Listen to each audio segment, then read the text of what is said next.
بسم اللہ الرحمن الرحیم۔ السلام علیکم صاحبو۔ اسماء الہیہ کی ان نشستوں میں ایک دفعہ پھر آپ کی خدمت میں حاضر ہوں، اور آج جس اسم مبارک کی بابت ہم گفتگو کریں گے وہ ہے الحسیب۔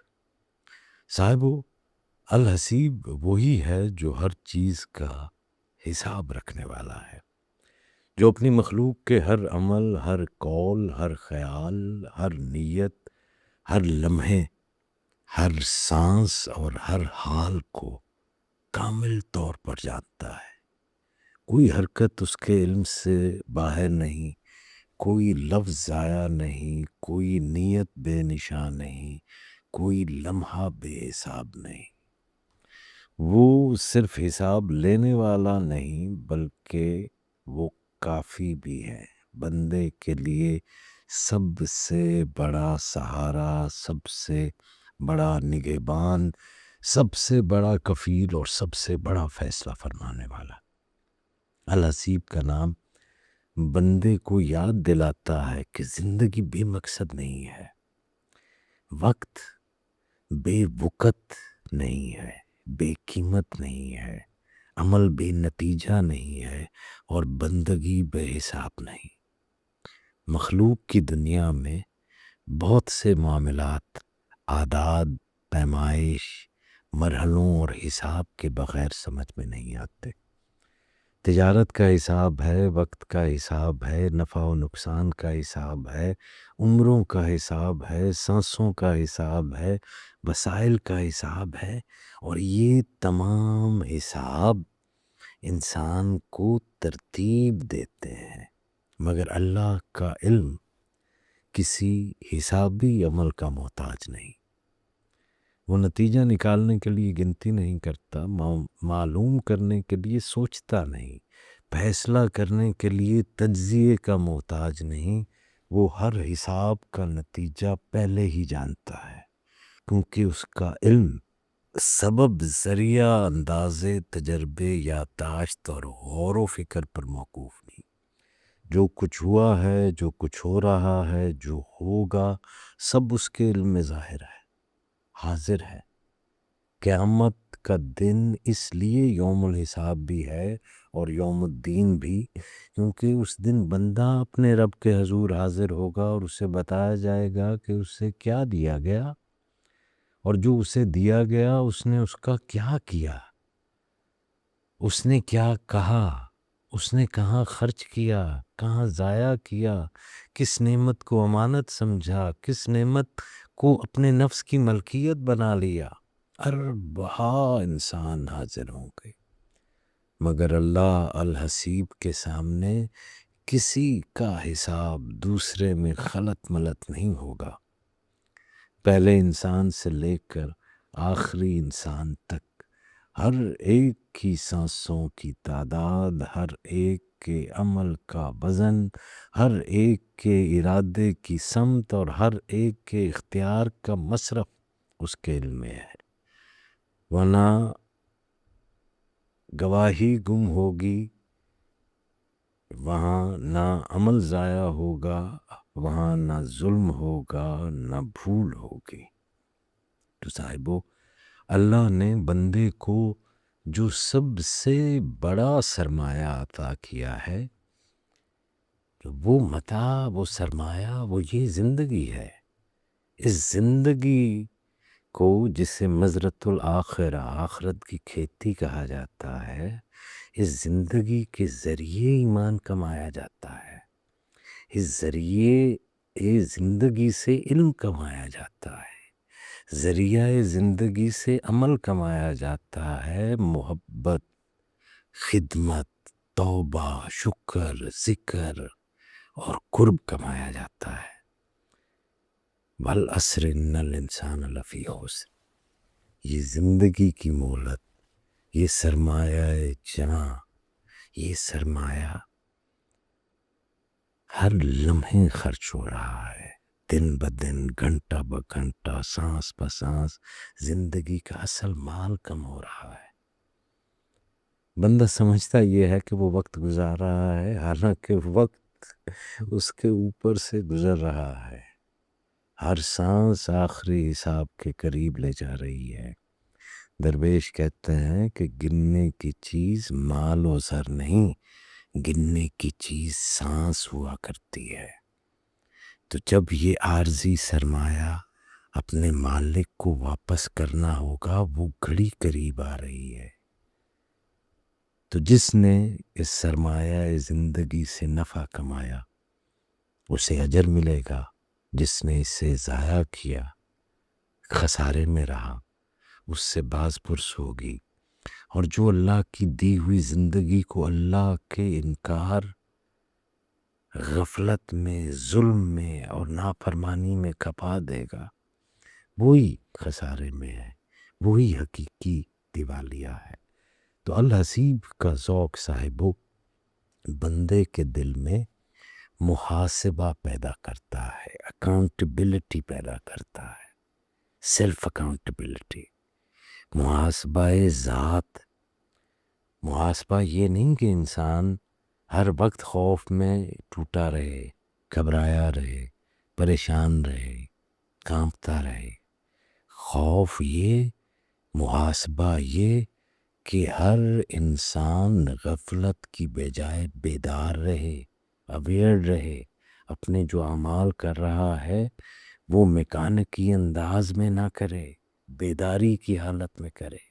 وہ اپنے دن کو دیکھے، ہر دن کو، کہ میں نے اس دن میں کیا کیا، کس نیت سے کیا، کس کا دل دکھایا۔ آپ جب دکان بند کرتے ہیں، اپنے معمول کے دن کو، اپنے آفس کو ختم کرتے ہیں، دفتر کو بند کرتے ہیں، تو آپ یہ دیکھتے تو ہیں کہ آپ نے اس سارے دن کیا کیا، کیا کمایا، کتنا آیا، کتنا گیا، کہاں گیا، کون آپ سے ملا، کس نیت سے ملا۔ جی، تو آپ اپنے دن کا پھر محاسبہ کرتے ہیں کہ اس دن میں نے کیا کیا، اور میں نے کس نیت سے کیا کہا، کیا میں نے کسی کا دل دکھایا، کیا میں نے کسی کا حق کھایا، کیا کسی نعمت کا شکر بھی ادا کیا میں نے، کون سا وقت تھا میرے دن کا جو میں غفلت میں گزار گیا، کون سا ایسا عمل تھا جو اللہ کے لیے کرنا تھا اور میں اپنے نفس کے لیے کر گیا۔ تو بندہ اگر روزانہ محاسبہ ذات سے گزرے اور یہ تصوف اور سلوک میں اور ہر طریقت میں یہ اہم ترین مشق ہے، اہم ترین شغل ہے جو ہر سالک کرتا ہے، اور ہر وہ بندہ جو خدا کا قرب حاصل کرنا چاہے اور اپنے وقت کو، اپنی زندگی کو خسارے میں نہ گزارنا چاہے، تو اس بندے کو روزانہ اپنا حساب اگر وہ خود لے لے تو یقین مانیے کہ قیامت کے حساب سے پہلے اس کے اندر اصلاح کی راہ کھلتی جائے گی۔ جو شخص اپنے نفس کو بے حساب چھوڑ دیتا ہے، نفس اسے خسارے کی طرف لے جاتا ہے۔ اگر آپ دیکھتے نہیں ہیں تو یہ بے لگام گھوڑا آپ کو جس سمت چاہے اور اکثر شر کی سمت میں لے جاتا ہے۔ تو جو شخص اپنے نفس کو اللہ کے سامنے جواب دہ سمجھتا ہے، جی، اس کے دن میں ترتیب، اس کی نیت میں صفائی اور عمل میں وزن پیدا ہونے لگتا ہے۔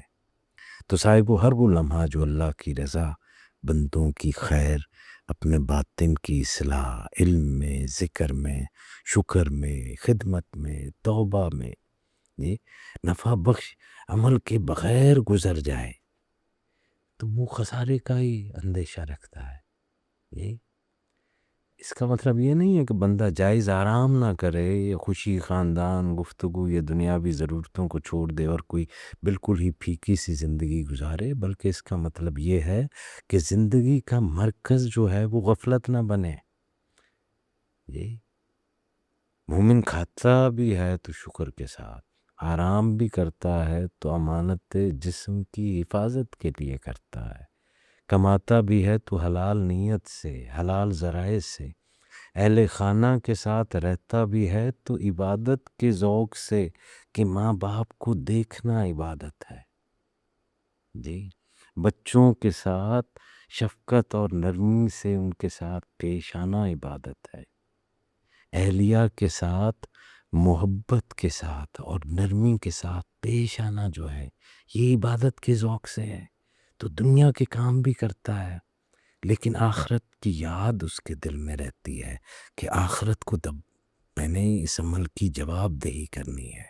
تو الحسیب کا نور دنیا کو چھوڑنے کا نہیں ہے، دنیا کو حساب کے شعور کے ساتھ برتنے کا نام ہے، ایک احتیاط کے ساتھ. الحسیب کا ایک معنی یہ بھی ہے کہ یہ دل کے لیے بہت بڑی تسلی ہے، یہ اللہ کافی ہے. جب دشمن زیادہ ہوں، جب لوگ غلط سمجھے، جب ہر حساب بگڑ جائے، جب کوئی حق مار لے، جب انسان اکیلا محسوس کرے، جب اپنی تمام تدبیریں کم پڑ جائیں، تب بندہ کہتا ہے حسبی اللہ، مجھے اللہ کافی ہے، وہ نعم الوکیل. ہائے ہائے. تو یہ جملہ مومن کے دل کو مخلوق کی بے وفائی سے، دنیا کے خوف سے اور حالات کی تنگی سے نکالتا ہے. مگر اللہ کافی ہے. حسبی اللہ کہنے کا مطلب اسباب کو چھوڑ دینا نہیں ہوتا، بلکہ یہ کہ اسباب اختیار کرتے ہوئے دل کو اللہ کے تصور پر رکھنا، حق پر قائم رکھنا، اپنے معاملے کو اپنی کوشش کے بعد رب کے سپرد کر دینا جو ہر حساب جانتا ہے. تو صاحبو، عبدالحسیب وہ بندہ ہے جو زندگی کے درست مصرف پر نگاہ رکھتا ہے. عبدالحسیب وہ ہے جو وقت کو امانت سمجھتا ہے. عبدالحسیب وہ ہے جو رزق کو امانت سمجھتا ہے. عبدالحسیب وہ ہے جو قوت کو امانت سمجھتا ہے.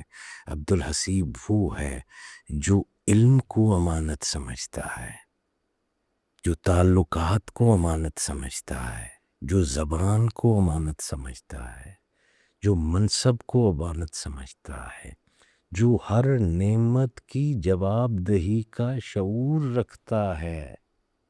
یہ ہے وہ سرمایہ کہ جو آپ کو نعمتیں ملی ہیں، آپ ان کا حساب رکھیں کہ ان کا مصرف کیا کیا، ان کو یوٹیلائز کہاں کیا. آپ کو جو طاقتیں ملیں، جو نعمت ملی، جو عطا ہوا، وہ لگایا کہاں پہ. وہ اللہ کی دی ہوئی نعمتوں کی اچھی تدبیر کرتا ہے. عبدالحسیب انہیں ضائع نہیں کرتا. اپنی ضرورت، اپنی خواہش اور اپنی حرص میں فرق کو پہچانتا ہے اور ہر چیز کو اس کے صحیح محل میں استعمال کرتا ہے. using the right thing at the right time and at the right place. یہ ہوتا ہے کسی چیز کا حق ادا کرنا. اس کا حساب رکھتا ہے عبدالحسیب. عبدالحسیب جانتا ہے کہ قیامت میں صرف یہ نہیں پوچھا جائے گا کہ تمہارے پاس کیا تھا، بلکہ یہ بھی پوچھا جائے گا کہ تم نے اسے کس نیت سے، کس راستے میں، کس حد تک اور کس کے حق میں استعمال کیا، کس حق کے ساتھ استعمال کیا. تو صاحبو، الحسیب کا باطنی پہلو یہ ہے کہ یہ انسان کو چھوٹی چھوٹی فکروں میں بکھرنے سے بچاتا ہے. یہ آپ کو انزائٹیز سے، خوف سے اور پریشانیوں سے نکالتا ہے. اگر آپ عبدالحسیب بن جائیں اور آپ اکاؤنٹیبلٹی کے اس کانشیسنس کے اندر چلے جائیں، تو ہم دیکھتے ہیں کہ وہ معاشرے ترقی کر جاتے ہیں جہاں پر اکاؤنٹیبلٹی ہوتی ہے، جہاں پر محاسبہ ہوتا ہے. تو اسی طرح عبدالحسیب جو محاسبہ ذات میں رہتا ہے، تو وہ آدمی روحانی ترقی کے اوپر جاتا ہے. اس کے دل میں خوف ہوتا ہے کہ وہ کہیں حساب سے ادھر ادھر نہ ہو جائے. تو الحسیب کا ذکر ایسے دل کو یاد دلاتا ہے کہ ہر امکان سے اوپر ایک رب ہے، ہر حساب سے اوپر ایک حساب لینے والا ہے. تو بندہ تدبیر کرے مگر تدبیر کا غلام نہ بنے. حساب رکھے مگر حساب کی تشویش میں رب کو نہ بھول جائے، مستقبل کی تیاری کرے۔ تو یہ اسم الحسیب یا حسیب ہو یا رقیب اور یا محسیوں کے ساتھ بھی معنی کی گہرائی میں ایک نسبت رکھتا ہے۔ یا رقیب میں مسلسل نگرانی کا شعور ہے، یا محسی میں شمار اور احاطے کا رنگ ہے، اور یا حسیب میں حساب، کفایت اور جواب دہی کا ایک احساس ہے۔ تو بندہ جب ان اسماء کو سمجھتا ہے تو اس کے اندر ایک طرف وہ اویکننگ پیدا ہوتی ہے، وہ بیداری پیدا ہوتی ہے، دوسری طرف رحمت پر بھروسہ پیدا ہوتا ہے۔ محاسبہ ہم اپنی ذات کا کرتے ہیں، یہ اپنے آپ کو خود اپنی ذات کے کٹہرے میں کھڑا کرتے ہیں، لیکن یہ جانتے ہوئے کہ العادل جس کے سامنے میں اپنا محاسبہ کر رہا ہوں وہ رحمان و رحیم ہے، اس کی رحمت کے اوپر بھروسہ رہتا ہے۔ رحمت اگر محاسبے کے بغیر سمجھی جائے تو غفلت کا بہانہ بن سکتی ہے۔ تو الحسیب بیلنس کا راستہ ہے، حساب بھی یاد رہے، رحمت بھی یاد رہے، آپ کو اپنی رسپانسبلٹی بھی یاد رہے، اور آپ ہوپ فل بھی رہیں۔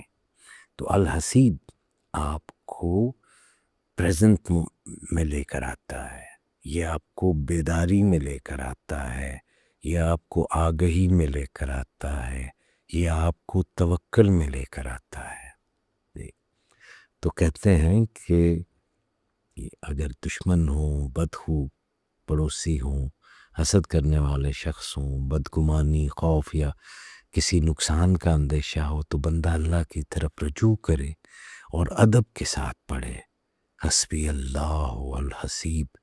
بعض اہل عمل نے جمعرات کی رات سے آغاز کر کے 7 دن تک دن رات 70 مرتبہ پڑھنے کا نفع بیان کیا ہے، کہ 7 دن تک آپ دن میں بھی 70 مرتبہ پڑھیں اور رات کو بھی 70 مرتبہ پڑھیں۔ اس عمل میں اصل مقصد یہ ہے کہ دل مخلوق کے خوف سے نکل کر اللہ کی کفایت میں داخل ہو جائے اور بندہ اپنی حفاظت، اپنے معاملے اور اپنے حساب کو اللہ کے سپرد کر دے۔ تو ہم دعا کریں کہ ہم اپنے تمام معاملات کو اللہ تعالیٰ کے سپرد کر دیں، اس الحسیب کے حساب میں آ جائیں۔ اللہ کریم آپ کا اور میرا حامی و ناصر ہو۔